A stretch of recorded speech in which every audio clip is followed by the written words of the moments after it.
Oye zilongo kacha ni We Love You Mandela kacha ilongo ni Dali Kimoko kacha featuring kacha nyakoma wota guana kacha nyakura mogi ilongo ni Yondo Sister kacha code We Love You Mandela chopo za par marudi ambu che manyini bironde dimba ge korugwege Mara mogi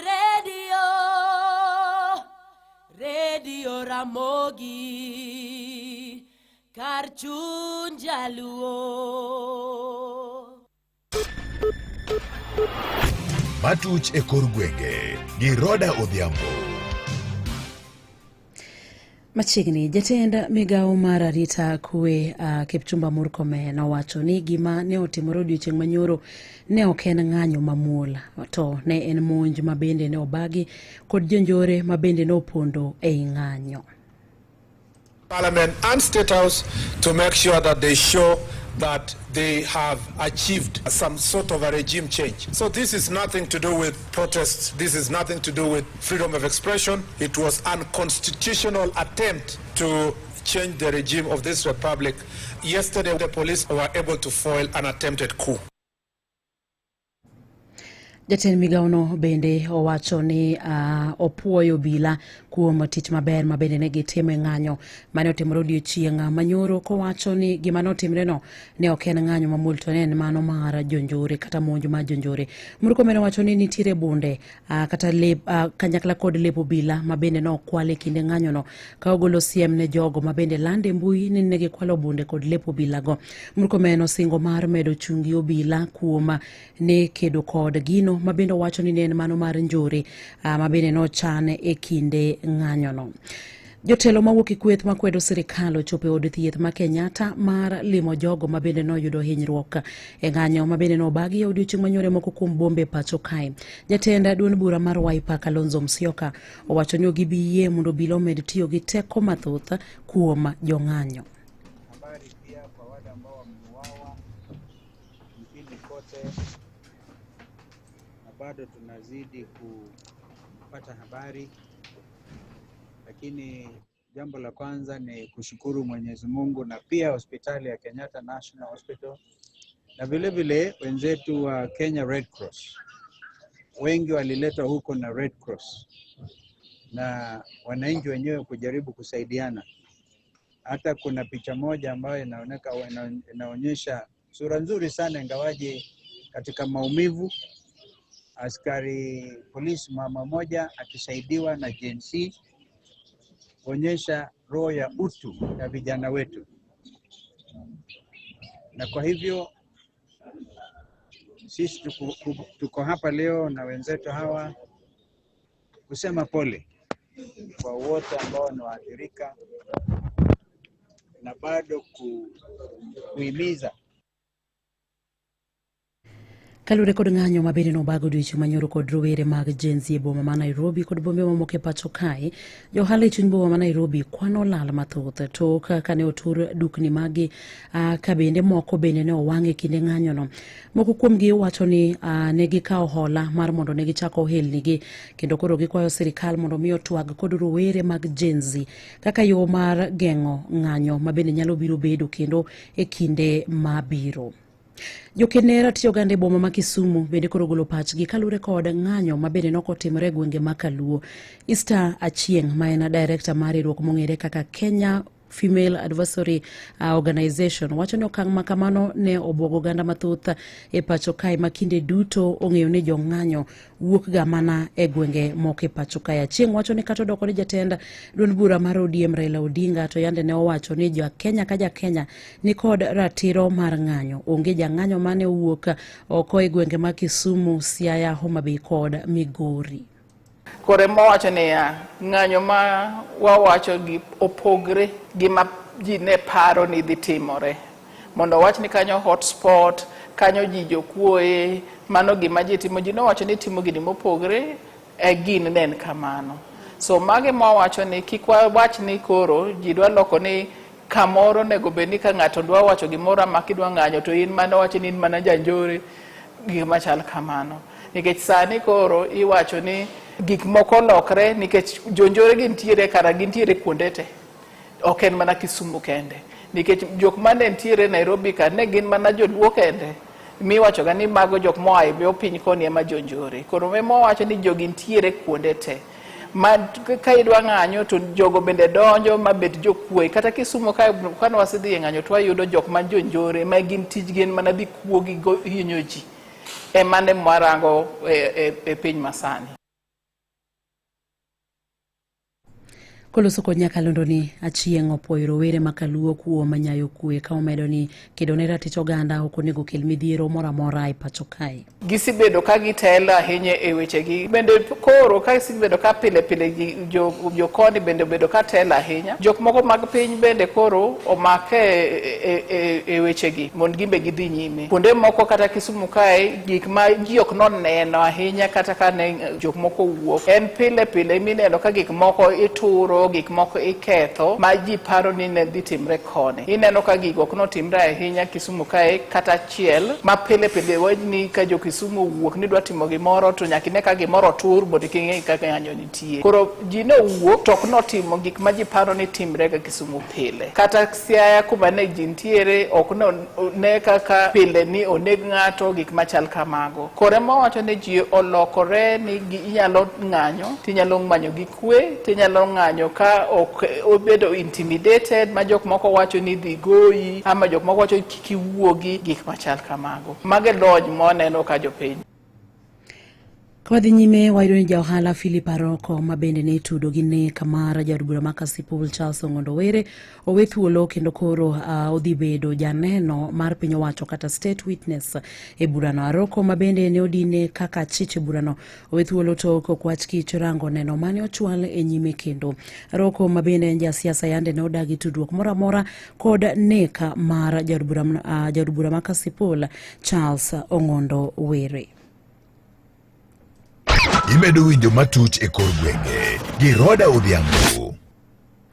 Wadhi kaunti ma Migori wayudo kanyo ni migawo ma thieth e kaunti ma Migori komako rekod riwruok mar piny ngima riwruok ma thieth e piny ngima ochako chenro mar chiwo yedhe mag njofni mago mageng'o tuo mar kachocho kata bilharzia e wards 4 e kaunti no mangima. Wachore ni wards kaka mano ma Muru Bay, Wiga, Kaler kod Got Kachola ema bende tuo ni nitiere malo ahinya. Kowuok e kaunti ma Migori, Jojuma miyowa ler mathoth.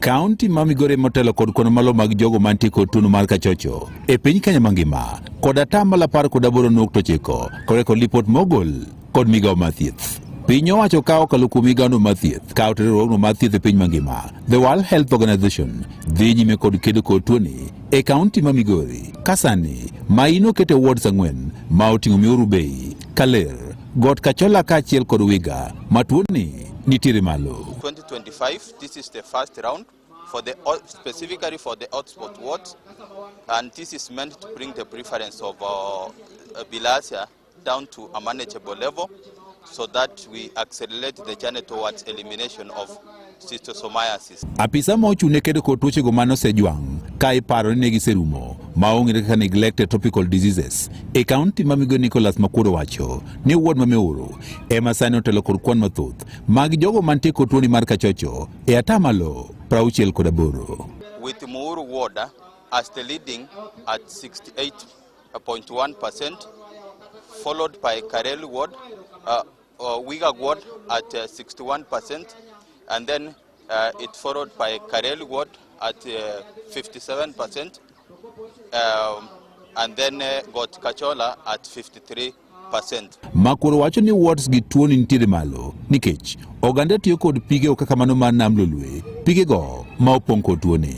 The predisposing factor is because of the nearness to water bodies which are infested with vector snails. And then the second one is actually having what we call open defecation. Etielo machielo mar kedo kod tuoni e kaunti ma Migori, migawo mathieth e kaunti ma Migori kautenre kod World Health Organization ochako chenro mar chiwo yedhe mar thiedho tuoni mar kachocho e wards 4 gi. Jatend migawono mathieth e kaunti ma Migori Kalibu Pondi kod Joyce Onsongo, apisa matiyo kod riwruok mar World Health Organization, ne oyawo ayanga chenroni e ward no ma Meuru. Wachako distribute yedhegi kwachako gi Meuru ward ka kaeto wadhi Got Kachola gi wards mamoko mondo tuo mar remo ni waduoke chien kata watieke. Waneni wamuonyo yath kwaluwore gi instructions momiyo gi our CHPs. WHO has identified 20 diseases in the world that we call neglected, but especially 5 of them are to eliminate them completely, including schistosomiasis and soil-transmitted ailments that are found and endemic in Kenya. And this county specifically has high burden of schistosomiasis. I've got a strategy to eliminate NTDs until 2030. So the medicines are available through World Health Organization. Landruok mar tuono osetudi kod nok mar pi maler ma oganda tiyo godo. Kajadak e gwenge mag Mihuru Bay, kama tuoni mar kachocho ni malo, dwaro mondo koro piny owacho koro konygi e yudo pi maler. Wuoyo gi county government ma Migori mondo mi okelnwa pi mothiedhi mwanyalo bedo ka konyo mondo mi kik wabed kwa yudo kutegi. Koni nyisowa ni odak ate i aora ka nitie ng'ama nigi kutego kodhi aora kacha kata kodhi luok to kutego ni aora kan ng'ato kan odhi oko to kutego ok githo gin gidak adaka kanyo. An athiedho pi maluokorago. An ok aluokra e nam gi joga te. Koro sama okelna pi nam cha athiedhe nikech an nyamrero be an gi yedhe mag thiedho pi. What we call mass drug administration is one very effective way, but it's not the only way to finish these diseases. You must also have water, safe water and sanitation. Kendo temo kono ji ni watiuru gi pi maler, tabia wawe waloki, kik wadhi waluokre e aora, to pi mwamodho bwa ensure ni obedo maler. Oganda wacho ni gitiyo kod pi ma olil mawuok e nam lolwe. Gino magiwacho ni koro dek tuoni koro ok rum e kinde machiegni. Wani ene mwamodhe, ene mwaluokore, to ene mwaluoke.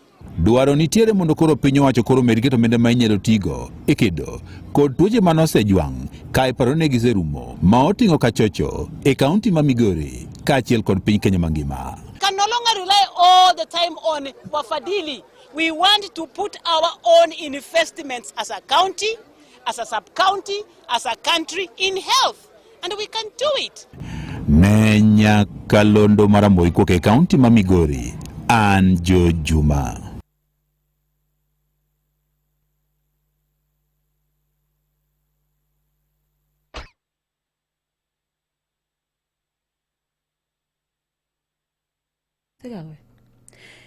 Mane mabedo kelo giko mag weche manyien e yorno mar adimba gi lak sechegi. Tudiko James Rabala kochakre sa 11 ne weche manyien. Mago ne matuch e kor gwenge gi Roda Odhiambo.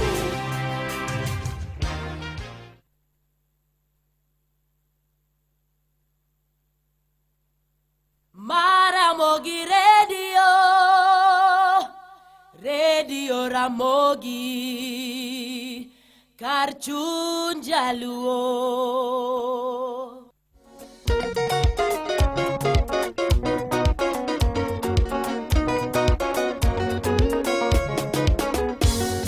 Omoni amolmos, sani amolmos, ulikoli atugora. Omoni amolmos, sani amolmos, ulikoli atugora. Ochopo na sunge nyiwagi, mosomo gikindo mina vini wapa konyanirie. Ochopo na sunge nyiwagi, mosomo gikindo mina vini wapa konyanirie. Elen makiutaero, yan malomo tasungo. Adhialo timene nyakambare ni apako kidobe. Elen makiutaero, yan malomo tasungo. Adhialo timene nyakambare ni apako kidobe. Mama na Mona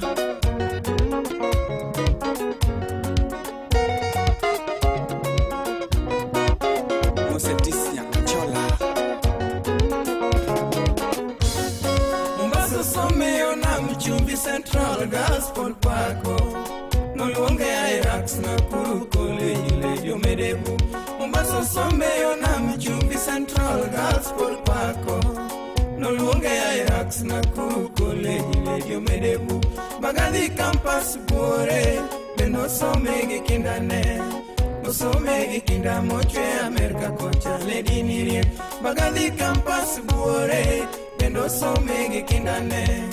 Osomegi kinda mochwe Amerika kocha lady ledi nirie osiepe masungi godo supi ledi nyathi nyahera lintisa sungo nyan malongo to hero konyo ji osiepe masungi godo supi ledi nyathi nyahera lintisa sungo nyan malongo to hero konyo ji Boy what I say Nyargi Sam Dr. Oyugi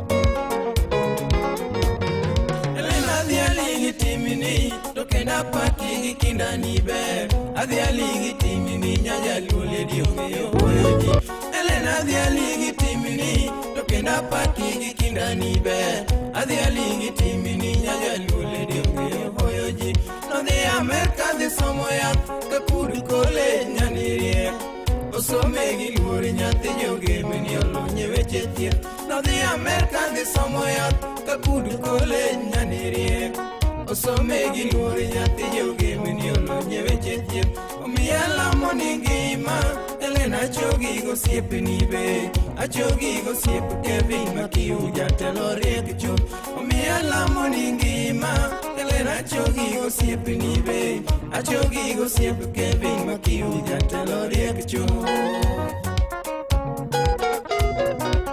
Nyaga chim nyakwaro tieno agenga Chaki Muslim tise Supiledi Makuchiena Jaberi tiyo girieko Tia giluor ber Itiyo girieko nyathi kambare ni konyo gandate Jaberi tiyo girieko Tia giluor ber Itiyo girieko nyathi kambare ni konyo gandate Kamar ngima tithiedho Mogiko tamito Yesu kende Duto akwayo Jehova janyalo medi ngima Kamar ngima tithiedho Mogiko tamito Yesu kende Duto akwayo Jehova janyalo medi ngima Moskaro mosiepni Nyarapogi basunge waya Gibenta ledi nyathi giloya jabero barobu Moskaro mosiepni Nyarapogi basunge waya Gibenta ledi nyathi giloya jabero barobu